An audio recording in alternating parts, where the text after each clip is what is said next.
We've now seen 2 of tonight's remarkable properties, and very soon we'll be asking you to choose your favourite. But first, for Michael Holmes, a unique urban conversion awaits.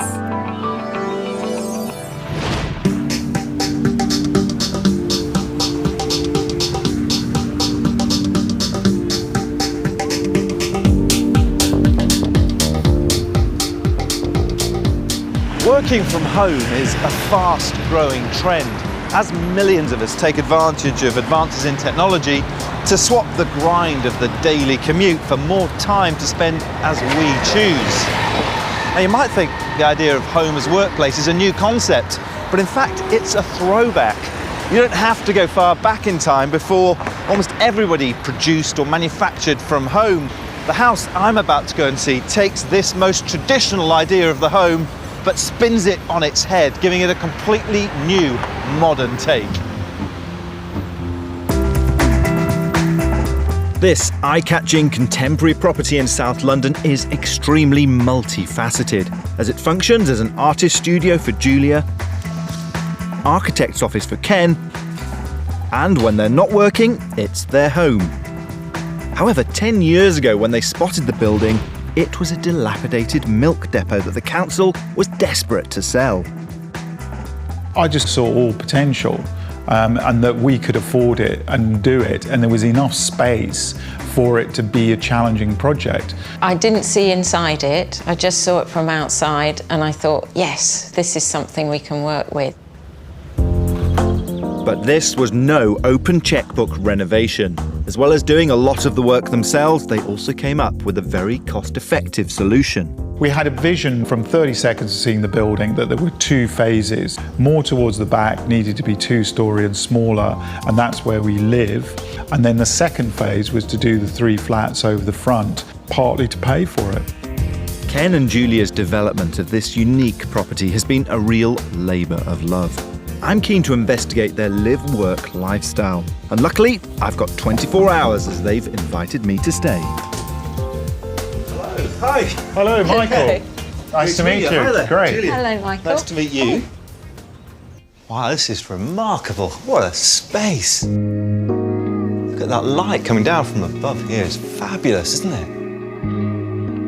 That's not what I expected. Look at this. This is usually galvanised steel that's used as roofing, isn't it?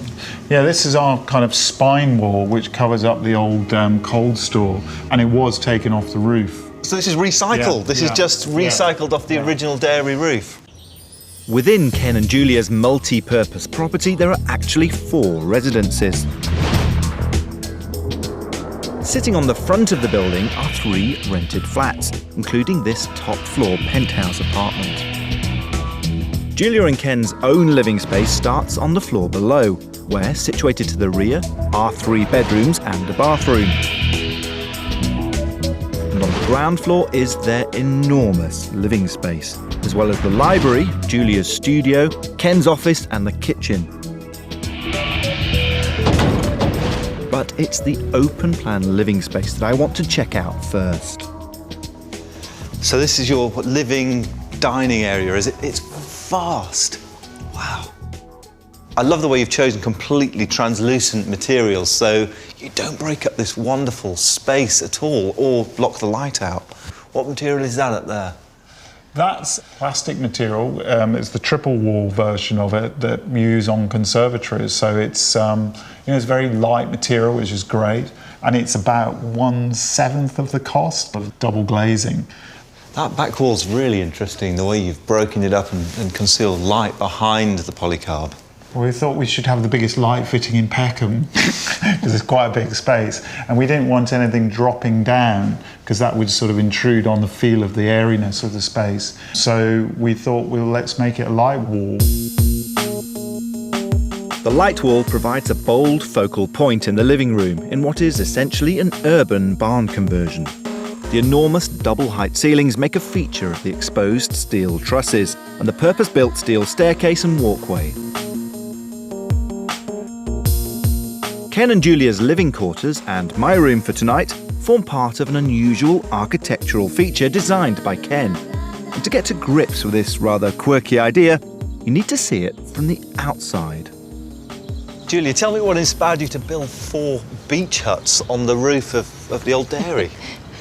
Well, one thing was that it's so incongruous that you should have beach huts in Peckham, but the other thing was that we are on the road to Dover, so we felt it wasn't that far-fetched, and also we just wanted to play with the idea of being by the beach in London.